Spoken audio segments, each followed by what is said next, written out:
Hello everyone, my self doctor Shivani Kamra और आज हमारे साथ हैं डॉक्टर श्रद्धेय कटियार। तो आज हम सर से डिस्कस करने वाले हैं शुगर एंड शुगर एडिक्शंस के बारे में। आज हम जानने वाले हैं क्या सच में शुगर कोई एक एडिक्शन है या नहीं। सो सर, सबसे पहला क्वेश्चन मेरा आपसे यही है कि इज़ शुगर अ एडिक्शन और what is the sugar addiction? या तो शुगर एडिक्शन है कि नहीं, इसके बारे में जानने से पहले हमें जानना चाहिए कि शुगर क्या है ना। तो Right. Sugar are simple carbohydrates, और जो दो सिंपल कार्बोहाइड्रेट हम सुनते हैं वो एक glucose and fructose. So glucose तो बाकी नेचर में हर जगह होता है और हमारे ब्लड की शुगर भी ग्लूकोज है। फ्रक्टोज सब लोग ये गेस कर लेंगे कि वो फ्रक्टोज जो फ्रूट्स में हो, है ना। जो शुगर हम प्रॉपर वर्ड यूज करते हैं शुगर, वो टेबल शुगर के लिए यूज करते हैं। और जो आती है केन शुगर, उसको हम केन शुगर भी कहते हैं, शुगर केन से इसका मैन्युफैक्चरिंग होती है, उसको हम शुगर समझते हैं एक्चुअली। बट इन केमिस्ट्री और इन biochemistry sugar means glucose, sugar means fructose, sugar means all simple carbohydrates. तो शुगर का टर्म हम जो लेमन लैंग्वेज में यूज करते हैं वो जो कार्बोहाइड्रेट शुगर केन से आ रहा है उसके लिए, तो वो डिफरेंट होता है थोड़ा। तो उसमें क्या होता है, उसमें अगर हम देखें तो 50% ग्लूकोज होता है और 50% फ्रक्टोज होता है। तो शुगर इज़, अगर हम उस शुगर की बात करें जो टेबल पे हमारी है, तो वो sugar is 50% glucose and 50% fructose.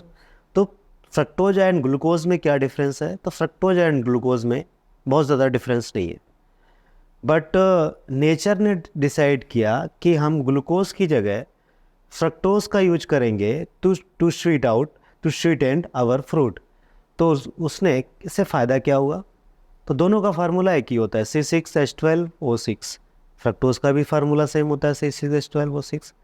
But जो रिएक्टिव ग्रुप है ग्लूकोज में वो होता है एल्डिहाइड, और फ्रक्टोज में होता है कार्बोक्सिल ग्रुप या कीटोन ग्रुप। तो इससे क्या डिफरेंस आता है कि जो स्वीट इंडेक्स है फ्रक्टोज का वो 4 टाइम्स ज़्यादा हो जाता है ग्लूकोज से। मतलब जितनी स्वीटनेस आप ला सकते हो 4 ग्राम फ्रक्टोज से, उतनी स्वीटनेस आपको पैदा करने के लिए 16 ग्राम या 16 ग्राम ग्लूकोज की रिक्वायरमेंट होगी। तो बायोलॉजिकली अगर हम सोचें तो अगर एक फ्रूट को मीठा करना है नेचर को या ट्री को, तो फ्रक्टोज को चूज़ करना ज़्यादा एफिशिएंट है। क्योंकि अगर मान एक एग्जांपल है, कोई फ्रूट है ए और उसको अगर हमें स्वीट करना है और 16 ग्राम ग्लूकोज की आवश्यकता है, अगर हम उसको रिप्लेस कर दें फ्रक्टोज से तो वो केवल 4 ग्राम लगेगा फ्रक्टोज। तो इससे क्या हुआ कि हमने 12 ग्राम तो वेट कम कर दिया उसका, उस ट्री के रिसोर्सेज काफ़ी कम हो गए, क्योंकि फार्मूला तो वही है C6H12O6। तो फ्रूट का वेट भी कम हो जाएगा, फ्रूट का वेट कम हो जाएगा तो उससे पेड़ से गिरने का चांसेस भी कम हो जाएगा, जब कम हो जाएंगे जब तक वो पूरी तरह से पक ना जाए या राइप ना हो जाए वो लगा रहेगा। अगर वेट ज़्यादा होगा तो गिरने के चांसेस ज़्यादा हैं। दूसरा फ्रक्टोज क्या करता है, अगर हम कहें कि वो जब बहुत ज़्यादा सिर्फ ट्री के बारे में ही सोचा नेचर ने, बाकियों के बारे में नहीं सोचा, तो ऐसा भी नहीं है। नेचर जब भी काम करती है वो पूरी इंजीनियरिंग के साथ करती है, फुल इंजीनियरिंग के साथ। तो जब फ्रक्टोज को जब एनिमल्स कंज्यूम करते हैं तो वो जो फ्रक्टोज है हमारी बॉडी में तो होता नहीं कि फ्रक्टोज, तो हमारी सेल्स उसको मेटाबोलाइज भी नहीं कर सकती डायरेक्टली। तो उसको लिवर क्या करता है, उसका यूज़ करने के लिए कि हमारी बॉडी उसको यूज कर पाए फ्रक्टोज को, हमारा लिवर उस फ्रक्टोज को फैट में कन्वर्ट कर देता है। और वो फैट हमारी बॉडी में जाके कहीं भी डिफरेंट ऑर्गन्स में या बॉडी पार्ट्स में स्टोर हो जाता है। उस फैट का तो हम यूज कर सकते हैं फॉर एनर्जी। तो नेचर ने सोचा ये भी अच्छा काम हो गया कि एक तो ट्री का कितना रिसोर्सेज बच गए, फ्रूट भी मीठा हो गया, और जब एनिमल्स उसको खाएंगे तो वो फैट गेन करेंगे, और जब भी जंगल में खाना नहीं होगा तो वो फैट काम आएगा। दूसरा फैट किस चीज़ में काम आएगा? जब वो थर्मल इंसुलेशन की तरह, स्वेटर और कपड़े तो होते नहीं जंगल में, तो जो कोई फैटी होगा आपने देखा होगा उसको ठंड कम लगती है, तो क्योंकि फैट वो इंसुलेशन का काम करता है। प्रॉब्लम यह है कि हम बहुत ही ग्रीडी रेस हैं और हमें ये लगता है कि नेचर में जो भी बना है वो ह्यूमंस के लिए बना है ना। हनी हो, चाहे शुगर हो, चाहे फ्रूट्स हो। जबकि अगर हम प्रॉपर हिस्ट्री या बॉटनी पढ़ें या एवोल्यूशन पढ़ें तो जितने भी फ्रूट्स हैं ये करोड़ों साल से इस प्लेनेट पे हैं। हनी है, ये करोड़ों साल से इस प्लेनेट पे है। यानी जो इंसेक्ट्स हैं इंसेक्ट्स का जो एवोल्यूशन हुआ है वो डायनासोर से भी पहले का है। तो हनी भी तो इंसेक्ट है ना, बिल्कुल। तो हम कह सकते हैं कि हनी भी जो हनी है वो यहाँ पे करोड़ों अरबों सालों से है। और इंसान जो पहला, जो हमें आज तक की जितनी भी साइंस हमने यूज कर लिया, मैक्सिमम जो हमें सबूत मिलते हैं वो 40 लाख साल के मिलते हैं। तो कहाँ 50 करोड़ साल और कहाँ 40 लाख 40 साल, लाख साल। है ना। तो हमें लगता है कि ह्यूमंस के लिए ही हनी बना है, या फ्रूट्स जो बने हैं वो ह्यूमंस के लिए बने हैं, है ना। तो नेचर ने ह्यूमंस को सोच के कुछ भी नहीं बनाया था पहले ना। तो अब ह्यूमंस आए उसके बाद 40 लाख साल पहले। तो जब हम इसको जंगल में रहते थे, जब इसको कंज्यूम करेंगे तो फैट गेन करेंगे, और ये फैट तब काम आएगा जब जंगल में उस खाने की कमी नहीं होगी। जब खाने की कमी होगी, मतलब मेरा कहने का है, जब जंगल में मान लिया सर्दी का सीजन है, विंटर है, खाना नहीं है, स्कार्सिटी है फूड हाँ फूड की स्कार्सिटी या फेमाइन है, अकाल पड़ चुका है, और टेम्परेचर बहुत लो है, कपड़े नहीं है हमारे पास या कुछ शेल्टर नहीं है, तो ये वाला फैट हमारे काम आएगा। तो नेचर ने कुछ ऐसी मैकेनिज्म डेवलप करी कि हम जब इस तरह के फूड अवेलेबल हों जो रिच इन शुगर हैं, तो हम अट्रैक्ट हों उसकी तरफ। And they are colourful as well, fruits colourful होते हैं, हाँ, एंड तो हम उनको कलरफुल colourful, फ्रूट्स हाँ। देख करके हम अट्रैक्ट तो होते हैं। जितनी भी शुगर रिच फूड आइटम्स होते हैं इन जंगल, वो कलरफुल होते हैं। वो कलर कौन सा रेंज होगा? From yellow to red. Right right. तो हनी का कलर भी उसी के बीच में आता है, सारे फ्रूट्स का कलर भी उसके बीच में आता है। इवन फास्ट फूड कंपनियां भी वही कलर यूज करती हैं, येलो एंड रेड। तो उससे हमारा जो माइंड है ना, वो उस तरह से प्रोग्रामिंग हो रखी है कि हमें रेड और येलो कलर का जो फूड होगा उससे हम अट्रैक्ट होते हैं, या हम स्वीट फूड की तरफ अट्रैक्ट होते हैं, क्योंकि हमारे वो माइंड में लाखों सालों से ये डेवलप हुआ है कि अगर हम स्वीट या शुगरी चीज़ खाएंगे तो हमें शॉर्ट टाइम में काफ़ी सारी एनर्जी मिल जाएगी, और वो फैट फॉर्म में स्टोर हो जाएगी। और जब ऐसा कोई टाइम आएगा जब फूड की स्कैरसिटी है, जैसा आपने बोला, या अकाल है, तो वो काम आएगा। तो वो जो सॉफ्टवेयर है वो अभी तक तो चल रहा है, बट जो फूड एनवायरनमेंट है वो पूरी तरह से चेंज हो गया है। तो जो पहले की जो रिक्वायरमेंट थी हमारी, उसको हम कह सकते हैं मॉडर्न फॉर्म में, मॉडर्न इरा में, एडिक्शन। तो ये है फूड एडिक्शन या शुगर एडिक्शन। तो ये शुगर एडिक्शन हम अल्कोहल या ड्रग एडिक्शन से कैसे डिफरेंशिएट कर सकते हैं? एक अगर हम ऊपर से देखें तो हम नहीं कर सकते, ओके। क्योंकि बहुत सी सिंपल लैंग्वेज में बोलूँगा, अगर हम किसी चीज़ को कंज्यूम करते हैं और हमारी नेचर चाहती है कि हम उसको बार बार कंज्यूम करें, तो कुछ इस तरह से केमिकल चेंज होते हैं हमारे ब्रेन में, न्यूरॉन्स में। केमिकल चेंज मतलब कुछ इस तरह के हार्मोन बनते हैं जिसको हम लेमन लैंग्वेज में हैप्पी हार्मोन्स या कह सकते हैं। तो मेन हार्मोन डोपामीन जैसे एग्जांपल। तो डोपामीन जब बनता है जब हमें कुछ एक्स्ट्रा प्लेजर फील होता है ना। प्रॉब्लम विद डोपामीन इज कि अगर आपने आज को स्टिमुलस दिया, वो फूड से हो या किसी और स्टिमुलस हो, तो जब नेक्स्ट टाइम आपको उसी अमाउंट में डोपामीन प्रोड्यूस करना है, तो जो स्टिमुलस है उससे थोड़ा स्ट्रॉन्ग स्टिमुलस देना पड़ेगा। तो जैसे अगर आपने फर्स्ट टाइम अल्कोहल 30 ml लिया या शुगर 5 ग्राम खाई और आपको कोई रश आया या कोई किक फील हुई, सेम विथ कॉफ़ी, तो जब नेक्स्ट टाइम आपको वही किक फील करनी है या वही डोपामिन रश फील करना है, तो उससे थोड़ा अमाउंट आपको बढ़ाना पड़ेगा। तो इन साइकेट्री और इन मेडिकल लैंग्वेज हम एडिक्शन उन चीज़ों को कहते हैं जिसमें हमें पहली बार से ज़्यादा लेनी पड़े वो चीज़ टू प्रोड्यूस सेम रश और किक। तो इस सेंस में हम शुगर और बाकी जो एडिक्शन हैं उनको हम एक कैटेगरी में रख सकते हैं, क्योंकि हमें लास्ट टाइम से हमें ज़्यादा कंज्यूम करना पड़ता टू प्रोड्यूस सेम किक। अब हमारी बॉडी एफिशिएंट है कि मशीन है।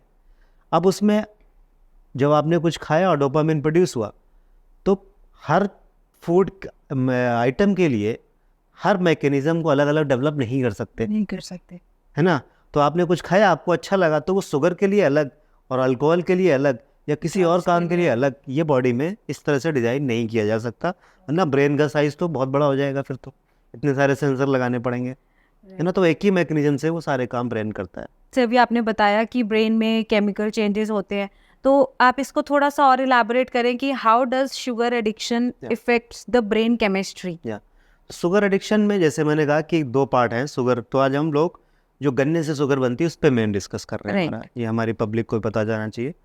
तो शुगर का मतलब sucrose, sucrose is scientific name. Sucrose means 50% glucose 50% 50% fructose. तो ग्लूकोज के बारे में तो हमारी बॉडी को पता है कि ये क्या चीज़ है और इसको कैसे हैंडल करना है। फ्रक्टोज के साथ प्रॉब्लम है कि हमारी पूरी बॉडी में नहीं है।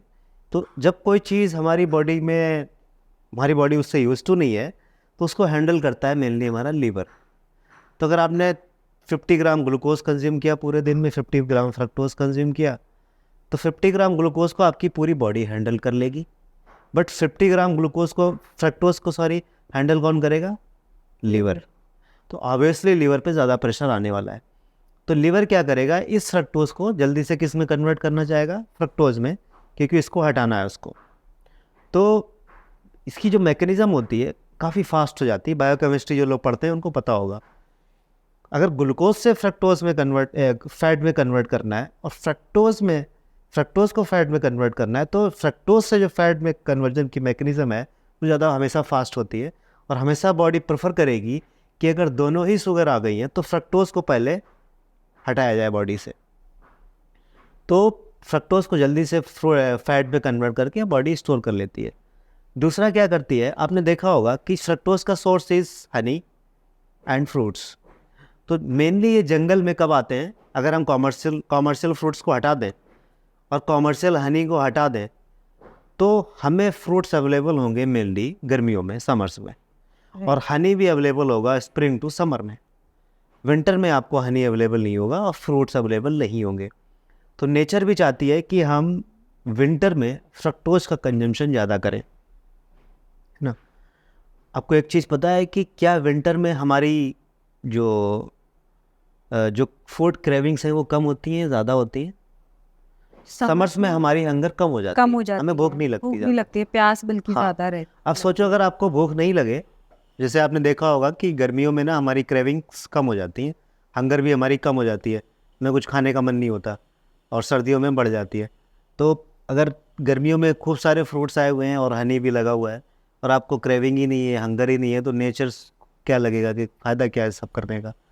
तो शुगर में जैसे मैंने कहा 50% इज फ्रक्टोज। तो फ्रक्टोज क्या करता है, जब उसको कंज्यूम करते हैं तो फैट में कन्वर्जन तो होता ही है, वो ब्रेन तक भी जा सकता है। जब वो ब्रेन तक जाता है तो हाइपोथैलेमस में एक पार्ट होता है, मैं उसका ज़्यादा डीप हो जाएगा तो मैं नहीं बताऊंगा और ज़्यादा डीप में।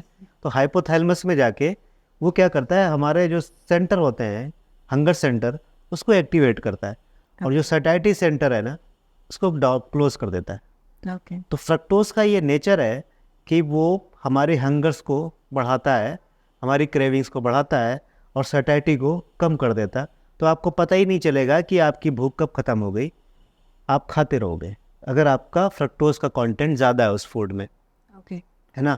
तो ये बाय नेचर देखा जाए, नेचर की इंजीनियरिंग में, तो उस समय तो ये सर्वाइवल मैकेनिज़्म थी, क्योंकि उस समय फिर, क्योंकि अब जब समर्स आ गई, इसके बाद 6 महीने के बाद विंटर का सीज़न आने वाला है, उसमें तो अकाल जैसी स्थिति आने वाली है या कंडीशन आएगी, खाना भी नहीं मिलेगा, टेम्परेचर नीचे चला जाएगा।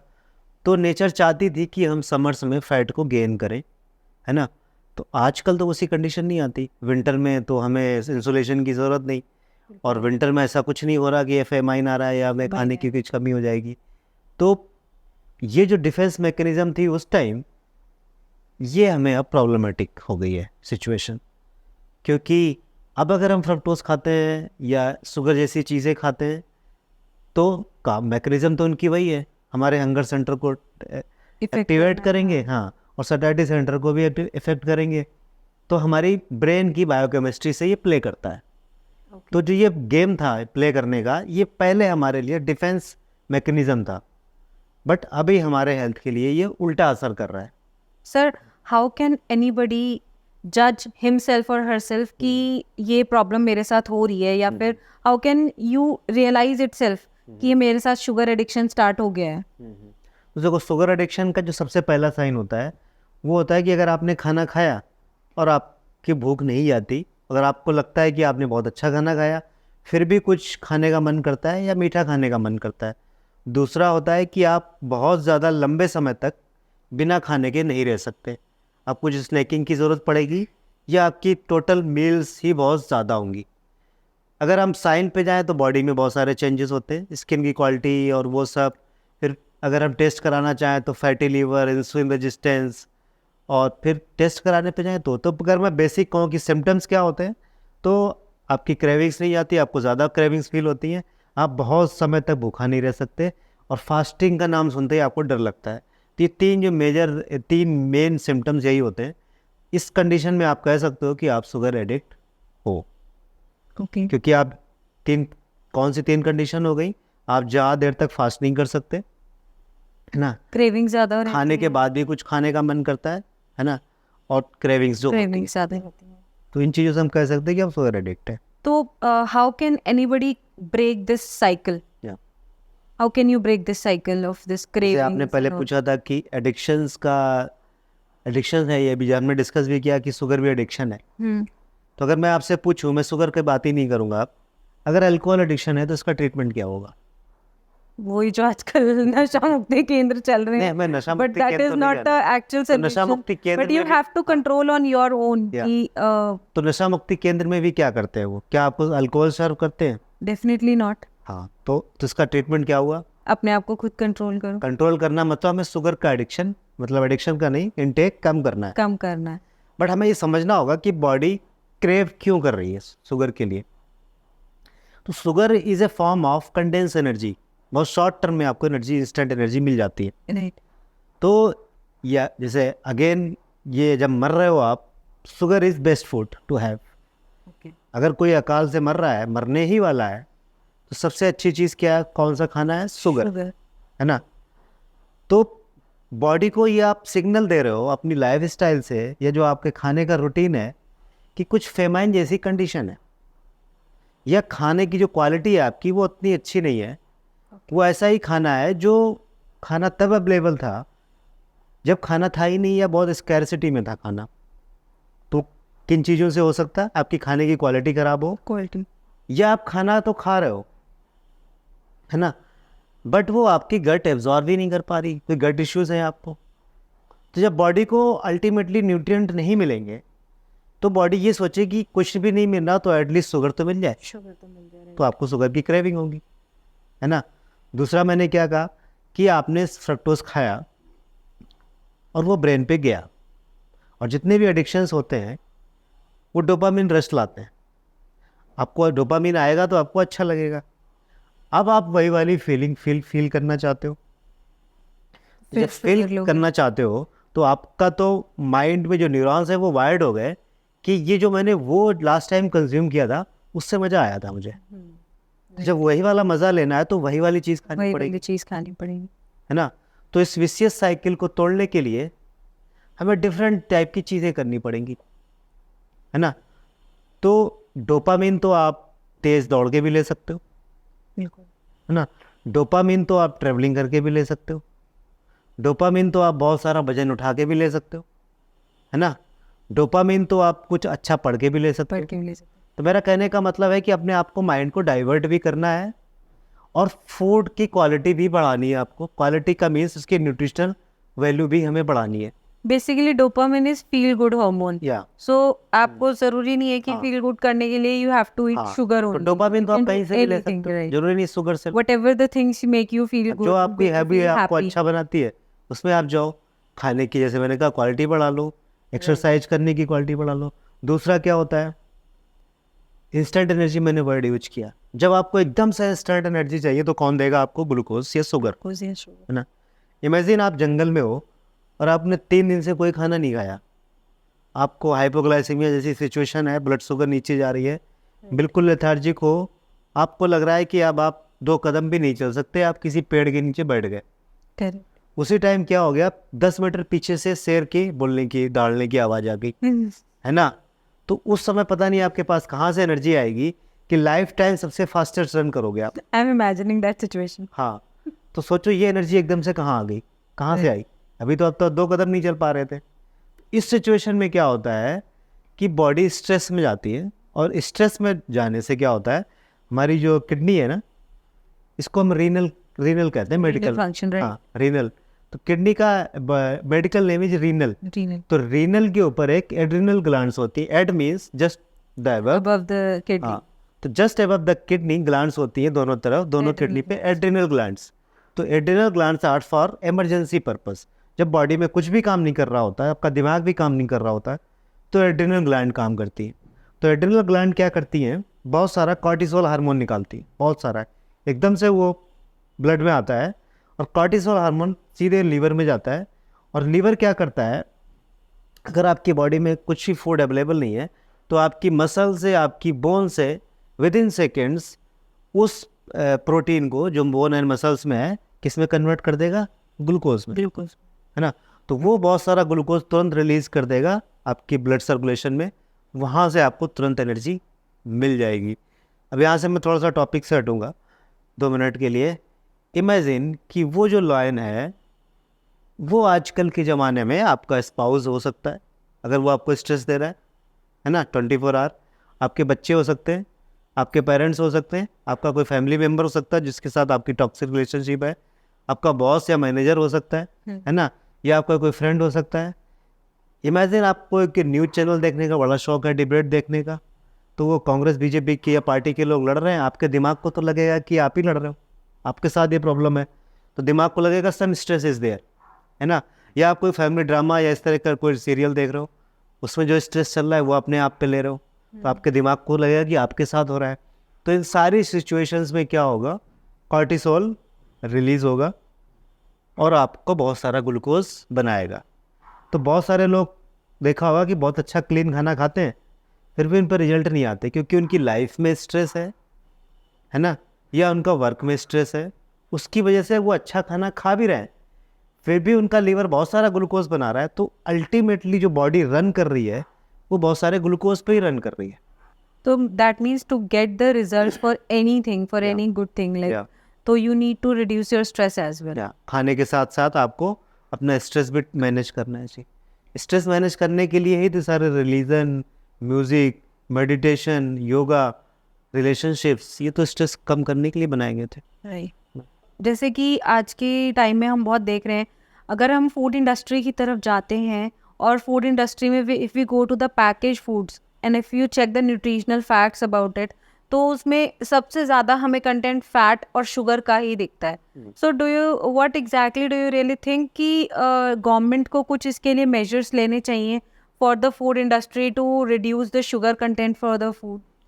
पहली बात तो इसमें बहुत ही बेसिक है, रेवेन्यू का प्रॉब्लम है। गवर्नमेंट को लगता है कि बहुत सारा इसमें रेवेन्यू आ रहा है, और एक कैपिटलिस्ट सोसाइटी है हमारी, तो उनको ये लगता है कि करेंसी का फ्लो होना चाहिए, तो लोगों को खिलाओ, उनको बीमार करो, अस्पतालों में बिल्स बनाओ, मेडिसिन बेचो, तो इससे तो कैपिटलिस्ट चलता है ना, पूरा साइकिल सोसाइटी से चलता है।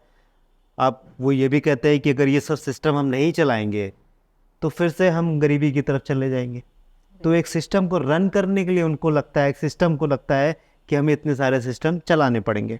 कभी कभी ये चीज़ें सही भी लगती हैं, क्योंकि हम अगर पुराने टाइम पे चले जाएं तो अस्पताल तो नहीं थे, वो तो नहीं लूट रहे थे किसी को, फास्ट फूड तो नहीं था, नहीं लूट रहा, तो फिर 37 ईयर्स हमारी एवरेज लाइफ क्यों थी? 100 साल पहले 37 एवरेज लाइफ थी हमारी, अभी तो 70 साल है, 70 ईयर्स है ना। तो हिसाब से देखा जाए तो ठीक ही, हाँ, उससे हमें लगेगा कि तो ठीक ही चल रहा है, तो अच्छा हो रहा है, बट ऐसा भी नहीं है।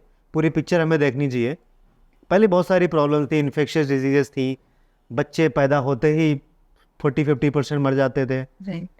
कुछ लोग बहस करते हैं कि हमारे दादा तो इतना अच्छा खाना था पहले, दादा हमारे 100 साल तक जिए, बट ये नहीं देखते कि उन दादा के 10-12 भाई बहन और थे जो नहीं जी पाए, राइट, है ना। उन 10-12 में से 2-3 बच्चे, वो ये नहीं देखते, वो 2-3 को देख लेते। अभी तो एक बच्चा पैदा होता है, लोग एक रख लेते हैं उसको, उनको पता है कि ये सर्वाइव कर ले जाएगा। तो ये कोई चीज़ नहीं देखता ना, सबने आंखें बंद कर रखी, हम एक ही तरफ चीज़ें देखते हैं। बट हमें मॉडर्न मेडिसिन या मॉडर्न फूड को हमें इसका क्रेडिट देना पड़ेगा। अब जैसे मैं एग्जांपल दूं, जैसे रस्क है, रस्क ब्रेड है, सूजी जिसको ड्राई करते हैं, वो कहाँ डिज़ाइन हुई थी?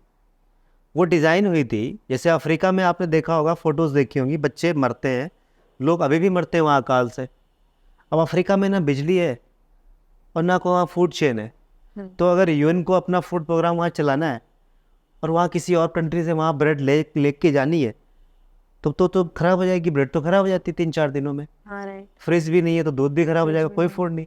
लेकिन अगर हम उस ब्रेड को ड्राई कर दें, तो अगर आपने उसका मॉइस्चर खींच लिया ब्रेड का, तो उसकी लाइफ बढ़ जाएगी, उसकी लाइफ बढ़ जाएगी। तो जो ड्राई फूड है लाइक बिस्किट एंड रस्क, वो डिज़ाइन हुआ है जहाँ पे अकाल पड़ रहे हैं, सो दैट वहाँ पे हाँ। प्रोलॉन्ग अब मेरे एक पेशेंट है, वो डिफेंस कॉलोनी में रहते हैं।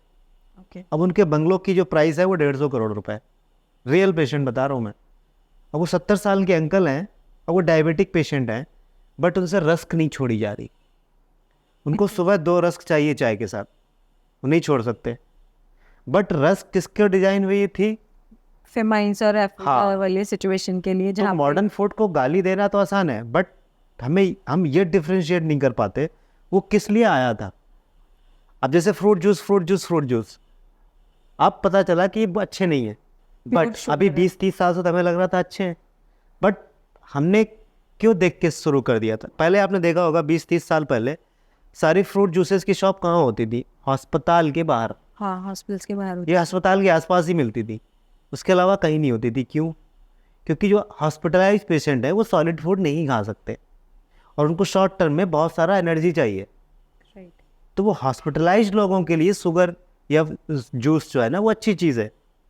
आप एक जो ऑलरेडी हेल्दी है या एक डायबिटिक है, ओवरवेट है, उसके लिए शुगर, आप लिटरेचर में तो लिख देंगे कि fruit juices are healthy, but वो किसके लिए लिखा गया था? वो तो पूरा तो कोई पढ़ता नहीं किसके लिए लिखा गया था वो, पेशेंट्स के लिए हाँ, लिखा गया था, है ना। तो पेशेंट्स के लिए लिखा गया था या आपको ताकत देने के लिए कि आप जल्दी से रिकवर कर जाओ। हमने डाइटिशियन ने ये पढ़ लिया कि ताकत देने के लिए, बट वो किसको ताकत दे, रिकवरी दे रहा था? जिसने लॉस कर दी थी, बट यहाँ तो कोई लॉस करके बैठा नहीं हुआ है। यहाँ तो इस सेंस में हमें रिलेट करना पड़ेगा चीज़ों को कि फूड कौन हेल्दी है, कौन तो हेल्दी बोला गया है तो किसके लिए बोला गया। एक रस्क जो है या मैरी बिस्किट है या बिस्किट है, वो अफ्रीका में मरते हुए बच्चे के लिए अमृत है, और जो यहाँ पे डायबिटिक पेशेंट है उसके लिए वो पॉइजन है, वही चीज़ सेम है ना। या ओबीस के लिए या जिसको पीसीओडी है इवन उसके लिए भी। तो हमें इस तरह से रेस्टलेन होकर सोचना पड़ेगा, ठीक से सोचना पड़ेगा पूरा डेप्थ में कि प्रॉब्लम कहाँ पे है।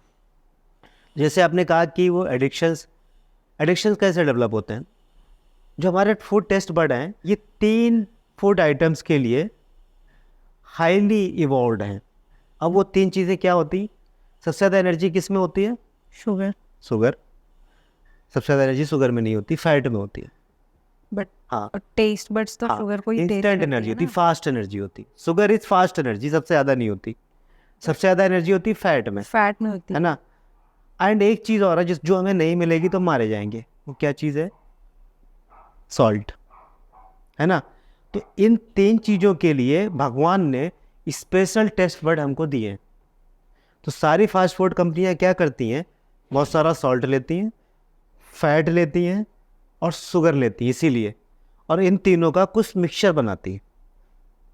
और जब भी हम तीनों को कंज्यूम करते हैं एक साथ, तब हमारे टेस्ट बड को वही फील आती है जो किसी हाई पोटेंट ड्रग लेने से आती है, क्योंकि हमने तीनों फूड आइटम वो चूज़ करे हैं जो हमारे डिज़ाइन हुई थी कि इनको तो खाना ही खाना बहुत ज़रूरी है।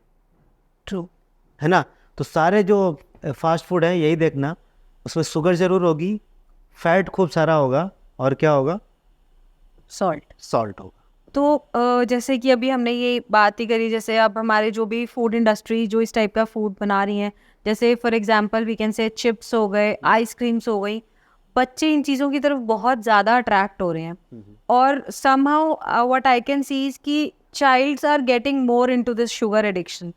तो how can parents do what exactly can parents do to break this sugar addictions from their child?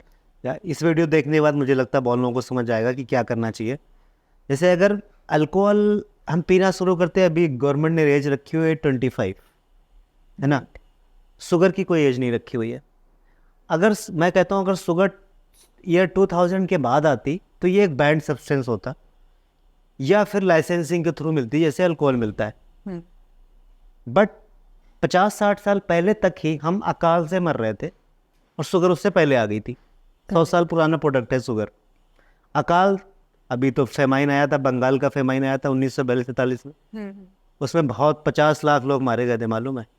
मतलब 1942-43 में आया बंगाल में फेमाइन, 50 लाख लोग मारे गए एक साल में, पूरे कोरोना में 50 लाख लोग मारे गए। और सिर्फ वहाँ इंडिया एक के फेमाइन एक में स्टेट मारे में गए। एक साल में मारे गए थे। सिर्फ चावल की खेती खराब हो गई थी, राइस की खेती खराब हो गई थी, और कुछ उसमें अंग्रेज जो थे उस टाइम उनका मिसमैनेजमेंट भी था। राइट। जो जो पैदा हुआ वो अपना ले गए थे वहाँ इंग्लैंड, तो उसकी वजह से वहाँ 50 लाख वहाँ लोग मारे लोगों गए। को मिला ही नहीं ना जो मिलना हाँ, था। अब सोचो ऐसे टाइम में एक प्रोडक्ट आता है जो आपको तुरंत एनर्जी देता है, और अगर बच गया तो तुरंत फैट में कन्वर्ट हो जाता है, तो आपके मारे जाने का चांस खत्म है। खत्म है। तो गवर्नमेंट तो सारी परेशान थी भुखमरी से, और ये तो उन्होंने सोचा कि तो बहुत अच्छी चीज़ है, तो उन्होंने शुगर की राशनिंग करनी शुरू कर दी पहले, क्योंकि शुगर जब शुरू में कोई प्रोडक्ट आता है कॉस्टली होता है। तो आपको याद है पहले तो राशन से ही मिलती थी राशन राशन। से ही मिलता था। हाँ, राइट। तो अभी शुगर को अभी भी सब्सिडी दी जाती है कि शुगर का प्राइस कम रहे, तो वो अभी हम 100 साल पुराने वाले माइंडसेट से नहीं निकल पाए कि अगर हमने शुगर हटा दी तो लोग भूख से मर जाएंगे। अब ऐसा कुछ नहीं होने वाला करेक्ट। है ना। तो अल्कोहल जैसे मैंने कहा कि 25 साल के बाद शुरू करते हैं। अल्कोहल के साथ प्रॉब्लम यह है कि वो एसिटिक एसिड में कन्वर्ट होता है, वो ब्रेन में जाता है और को किक फील होती है, बट जो उसका मेटाबॉलिज्म लीवर के अंदर है वो शुगर की तरह ही होता है बिल्कुल। ओके। तो जैसे अल्कोहल जो डैमेज कर सकता है आपके लीवर को, सेम वो शुगर करता है। ओके। डिफरेंस इज कि किक फील नहीं होगी। अल्कोहल क्या करता है, एसिटिक एसिड में कन्वर्ट होके ब्रेन में जाएगा, पीछे वाले ब्रेन में अटैक करता है एसिटिक एसिड। तो पीछे वाला ब्रेन क्या करता है, हमारी बॉडी को बैलेंस करता है। बैलेंस करता है। तो इसीलिए अल्कोहल पीने से हमारा बैलेंस सबसे पहले जाता है। डिसबैलेंस जाता था। हाँ, तो बैलेंस जाएगा पहले। तो शुगर ये काम नहीं करता, बाकी सारे काम शुगर वही करता है जो अल्कोहल करता है। तो 25 साल के बाद अगर कोई अल्कोहल पीता है शुरू करता है, कम या ज़्यादा, तो 30 40 50 साल की एज में उसको फैटी लिवर डेवलप होता है। अगर आप बच्चे को फ्रक्टोज देते हो, शुगर देते हो, तो उसको भी वही सेम एडिक्शन पैदा होते हैं। प्रॉब्लम शुगर के साथ ये ज़्यादा है क्योंकि ये बैंड सब्सटेंस नहीं है और हम इसको ड्रग नहीं मानते लाइक अल्कोहल, तो ये फ्रीली अवेलेबल है। और हमने अभी जैसे कहा कि गवर्नमेंट सब्सिडी भी दे रही है, तो बहुत चीप है। तो जो फूड चीप है और जिसको खाने के बाद हमें अच्छा भी लगता है, तो सारी फास्ट फूड कंपनियां उससे प्रॉफिट कमाना चाहती हैं, तो हर चीज़ में वो इसको ऐड करती हैं, है ना। अब गवर्नमेंट इसको बैन भी नहीं कर रही क्योंकि गवर्नमेंट सारी जो होती है ना ऑल ओवर द वर्ल्ड, वो 50-60 साल हमेशा पीछे चल रही होती हैं दुनिया से, जो भी दुनिया में चल रहा होता है। प्राइवेट जो इंस्टीट्यूट्स हैं वो 50 साल हमेशा आगे होते हैं, गवर्नमेंट 50 साल पीछे होती है। तो गवर्नमेंट अभी 100 साल 50 साल वाले पीछे ही मोड में है कि शुगर बहुत इंपॉर्टेंट चीज़ है, इसको सब्सिडी देते रहो, इससे किसानों को भी फ़ायदा होगा, जो लोग भूख से कोई मरने नहीं पाएगा। बट वो ये देख नहीं रहे कि अब इसमें कॉन्फ्लिक्ट ऑफ इंटरेस्ट भी आ गया, क्योंकि अगर शुगर बिकेगी तो फूड को तो फ़ायदा हो रहा है, फार्मा को भी फ़ायदा है इससे, है ना। बिल्कुल। तो ये जो पूरी एक तरह की लॉबी या नेक्सस है वो इसको नहीं बंद करना देना चाह रहे। चेन बना हुआ है। हाँ, अब आपने कई सारे फूड आइटम्स को बता दिया कि ये एंटी रिलीजन है, या बहुत सारी जैसे नॉनवेज फूड या डेयरी फूड, तो इतनी सारी फूड को आप पहले हटाए जा रहे हो। फिर उसके बाद एग्रीकल्चर की जो प्रोड्यूस है हमारी कम होती जा रही है, इतनी बड़ी पॉपुलेशन है। अब गवर्नमेंट को ये भी डर लगता है कि अगर हमने शुगर के बारे में भी ये फैला दिया कि ये अच्छा नहीं है, तो फिर लोग खाएंगे क्या, है ना। तो फिर लोग क्या खाएंगे, तो इसलिए ये सारी प्रॉब्लम है। तो गवर्नमेंट की पूरी गलती नहीं है, गलती है भी नहीं है, फार्मा की भी पूरी गलती है भी नहीं है, लोगों की गलती पूरी है भी नहीं है। तो मेरा ये कॉन्सेप्ट है, जिसको पता चलता जा रहा है कि ये क्या गलत है क्या सही है, वो अपनी फैमिली में वो चीज़ इनकॉर्पोरेट करे और ख़ुद पे भी वो चीज़ लागू करे कि पूरी दुनिया को तो सुधारना नहीं है, हम सुधार लें पहले। सर जैसे कि आजकल हमने देखा है कि शुगर के रिप्लेसमेंट में बहुत सारे सब्स्टिट्यूट्स आ गए हैं, आर्टिफिशियल स्वीटनर्स आ गए हैं, स्टीविया और any more substitutes like that.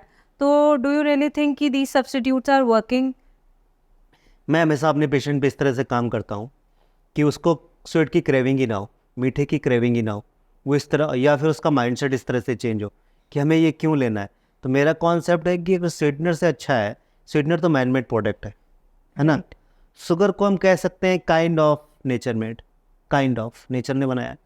तो मैं हमेशा प्रेफर करूँगा शुगर को ऑन दीज प्रोडक्ट सब्स्टिट्यूट। क्या। और जब इस तरह का कोई कन्फ्यूज़न हो ना, तो हमेशा अपने फोर फादर्स की तरफ चले जाओ, अपनी कल्चर की तरफ चले जाओ।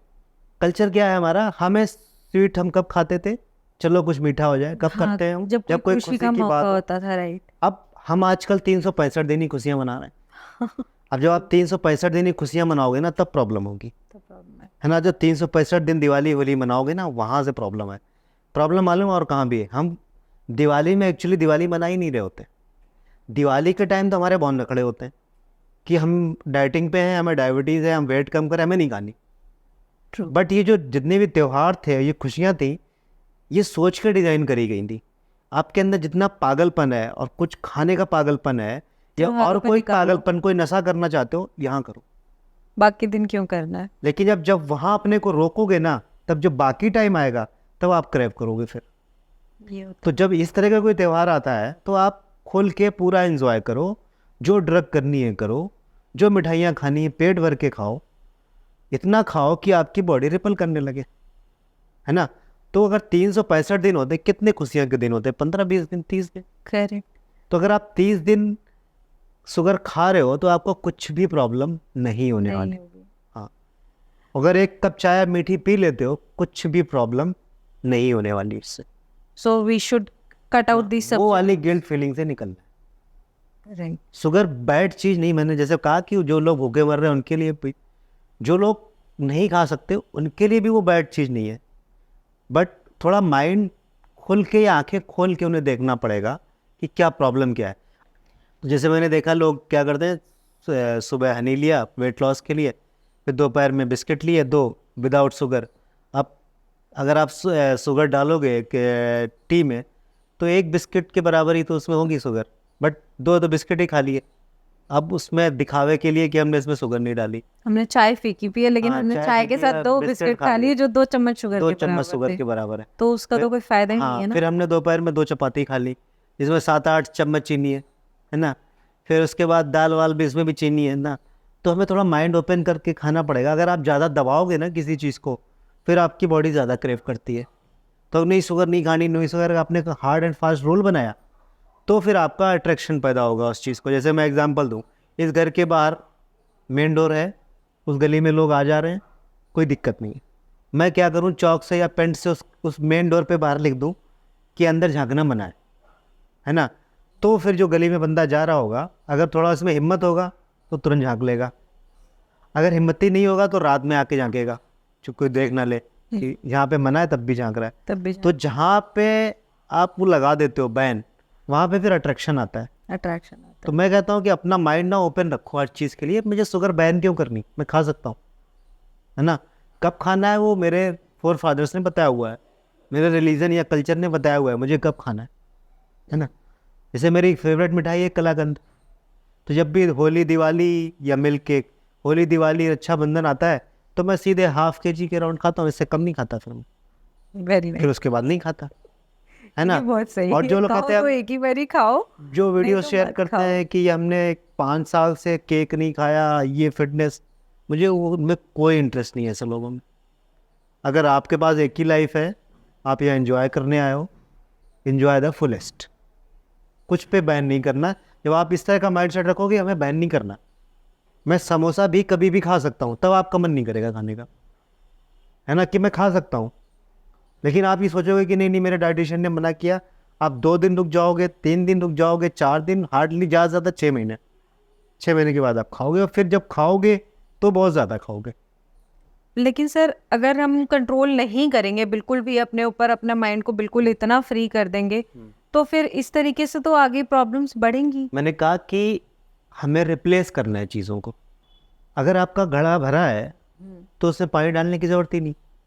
तो अगर आपकी बॉडी को सारे न्यूट्रिएंट मिल रहे हैं और सारी एनर्जी मिल रही है, और आप अपने को थोड़ा बिजी भी रखते हो, तो आपको शुगर की क्रेविंग बहुत ज़्यादा नहीं होने वाली। बहुत सा टाइम क्या होता है कि हमें हंगर भी नहीं होती, है ना, और हमें लगता है कि भूख लग रही है। भूख लग रही है। हाँ, तो उस समय आप क्या करो, घर के बाहर निकल जाओ, या छत पे निकल जाओ, या एक्सरसाइज करने निकल जाओ, या कि आपकी जो कोई हॉबी है वो करने लगो, या रीडिंग करने लगो, या कुछ ना करो तो 2 गिलास पानी पी लो नमक और नींबू डाल के। तो आपकी, और 10-15-20 मिनट वेट कर लो, आपकी शुगर क्रेविंग या हैंगर क्रेविंग चली जाती। 15-20 मिनट का वेट। अगर फिर भी नहीं जा रही हैं तो एक ग्रीन टी ले लो, या एक ब्लैक टी ले लो, या ब्लैक कॉफ़ी ले लो। ये सारे प्रोसीजर करने से मैंने देखा है 98% जो क्रेविंग शुगर की भी है या हैंगर क्रेविंग टोटली वो चली जाती है ना। तो मुझे नहीं, या फिर अगर ज़्यादा ही शुगर क्रेविंग हो रही है तो फिर स्ट्रेस को भी देखना पड़ेगा। जो लोग स्ट्रेसफुल ज़्यादा होते हैं उनको शुगर क्रेविंग्स भी ज़्यादा होती है। कभी कभी सनलाइट एक्सपोजर जब कम होता है तब भी शुगर क्रेविंग्स ज़्यादा होती हैं। कभी कभी डिहाइड्रेशन होता है बॉडी में। डिहाइड्रेशन का मतलब आपने पानी कम पिया हो या नमक कम लिया हो तब भी हमें शुगर क्रेविंग या हंगर क्रेविंग्स ज़्यादा होती है। तो जैसे अभी आपने बोला शुगर क्रेविंग्स और ये चीज़ें हमें बहुत ज़्यादा होती हैं इन सिचुएशंस में। जैसे स्ट्रेस में अगर आपको बोल रहे हैं कि शुगर क्रेविंग ज़्यादा होती है, तो अगर शुगर हमने ड्यूरिंग द स्ट्रेस लिया तो ऑब्वियस सी बात है कि वो हमारे हैप्पी हार्मोन डोपामिन को रिलीज करेगी।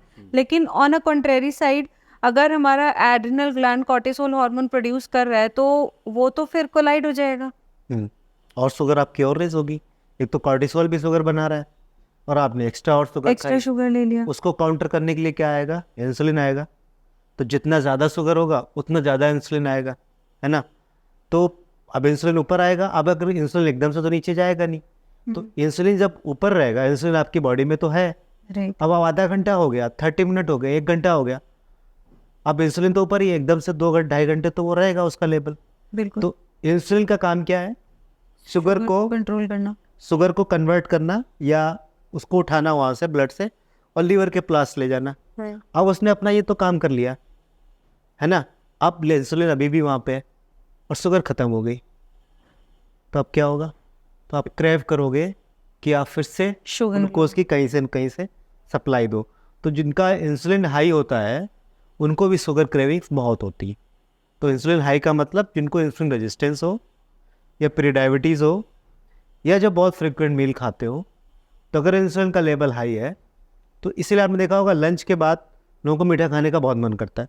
बहुत सारे लोगों को होता है ऐसा। तो वो शुगर एडिक्शंस भी हो सकते हैं, वो इंसुलिन रेजिस्टेंस भी हो सकता है, वो कुछ खाना ऐसा हो सकता है आपके लंच में जिसकी वजह से बहुत ज़्यादा इंसुलिन स्पाइक हुआ और वो इंसुलिन अब और डिमांड कर रहा है कि और शुगर दो मुझे। ओके। तो जैसे अब ये शुगर एडिक्शन है, ये क्या हमारे बहुत सारे लाइफस्टाइल डिसऑर्डर्स को भी रीज़न बनता है इसका? ऑब्वियसली सबसे पहला तो बेसिक चीज़ ये डायबिटीज़ हो गया, डायबिटीज़ हो गया, ग्लूकोज बढ़ गया।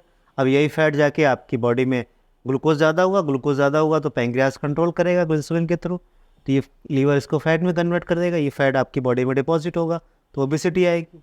यही फैट लीवर में डिपॉजिट होगा तो फैटी लीवर आएगा। तो इस तरह से आप कहीं भी फैट डिपॉजिट कर दो, ये फैट बढ़ेगा तो ओबेसिटी आएगी, पीसीओडी आएगा। वेट बढ़ेगा तो जॉइंट्स भी तो डैमेज हो सकते हैं ना। तो जैसे कि अभी हम डिस्कस कर रहे हैं, तो इस तरीके से तो शुगर एडिक्शन में आजकल हम बहुत कॉमन देख रहे हैं जुवेनाइल डायबिटीज़, जो छोटे बच्चों में भी आने लगा है।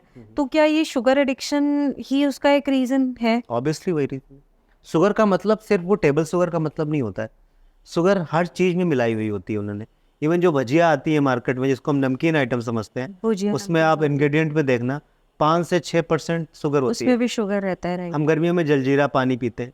जलजीरा जो पाउडर आता है हमें लगता है कि वो काफ़ी सोर होता है, वो खट्टा होता है, तो उसमें भी आप देखना 4-5 ग्राम उन्होंने शुगर मिलाई होती है। इवन गोलगप्पों के पानी में शुगर मिलाई होती है ना। तो इस तरह की शुगर वो हर जगह मिलाते हैं आपको। तो शुगर का मतलब सिर्फ टेबल शुगर भी नहीं है, फ्रूट जूस भी शुगर है, फ्रूट्स आप बहुत ज़्यादा खाते हैं वो भी शुगर है। तो सारी ये चीज़ें शुगर है। अब क्या ये जो ऑनलाइन पोर्टल्स होते हैं फूड के, क्या ये 30-40 साल पहले अवेलेबल थे? बिल्कुल भी नहीं थे। क्या ये पैक्ड फूड आइटम्स इतने अवेलेबल थे? नहीं थे। तो उस समय जो बच्चे थे उनके पास खाने का ऑप्शन क्या था? जब उनकी मदर बनाएगी या कुक करेगी तभी हो सकता है। घर में फ्रिज भी नहीं था। क्या इतने फ्रूट्स अवेलेबल थे घर में? नहीं थे, क्योंकि मंडे मार्केट या कोई मार्केट लगेगी वीकली या ट्वाइस वीकली, तभी फ्रूट्स आएंगे। अब घर में फ्रिज नहीं है तो अगले दिन तो फ्रूट खराब हो जाएंगे। अब इतने ज़्यादा एक्जोटिक फ्रूट्स भी तब अवेलेबल नहीं थे। चाइना से लीची आ रही है और यूएस से वॉशिंगटन से एप्पल आ रहा है, ऐसा कुछ भी नहीं था। न कीवी फ्रूट था ना, तो फ्रूट की अवेलेबिलिटी। आप बच्चे से क्या लेना देना? अगर शुगर अगर आपका कंजम्पशन ही ज़्यादा है तो चाहे आप बच्चे हो और चाहे बूढ़े हो, वो इफेक्ट तो एक सेम ही आना है ना। कोई बच्चा कोई अलग स्पेसीज तो है नहीं बच्चा। अगर वो ज़्यादा खाएगा तो उसको वही होगा, अगर कोई बुढ़ा खाएगा ज़्यादा तो उसको भी वही होगा। इसी हिसाब से हम हिसाब से जैसे आजकल बच्चों को जनरली कहते हैं कि बच्चे जब 6 मंथ्स के हो जाते हैं तो उसके बाद उनको फूड देना शुरू कर देते हैं। तो फ्रूट्स देते हैं बच्चों को खाने में, जो भी है खिचड़ी दलिया इस टाइप की चीज़ें दी जाती हैं, तो इससे तो इन सब चीज़ों में शुगर होती है। और बच्चों को instead of sugar, direct sugar, fruits दिया जाता है, या फिर कुछ भी अगर उनके लिए छोटा खीर या कुछ इस टाइप का बनाया जा रहा है तो उनके लिए एज अ स्वीटनर उसमें छुआरा या खजूर इस टाइप की चीज़ें डाली जाती हैं। तो ये भी कहीं ना कहीं क्या बच्चों को हार्म कर रही है, क्योंकि बच्चे तो बहुत छोटे हैं, उनका लिवर अभी इतना प्रोसेस नहीं कर पाएगा शुगर को। तो क्या हमें कितना क्वांटिटी या कितना अमाउंट रखना चाहिए चीज़ों का कि बच्चों का लिवर उसको मैकेनिज्म में प्रॉपरली ले सके और आगे ये प्रॉब्लम ना क्रिएट करे? जैसा मैंने पहले कहा कि शुगर की डोज पॉइजन है, शुगर पॉइजन नहीं है। शुगर एडिक्शन क्यों करता है? क्योंकि जैसे मैंने बताया वो फ्रक्टोज में जाके वहाँ करता है।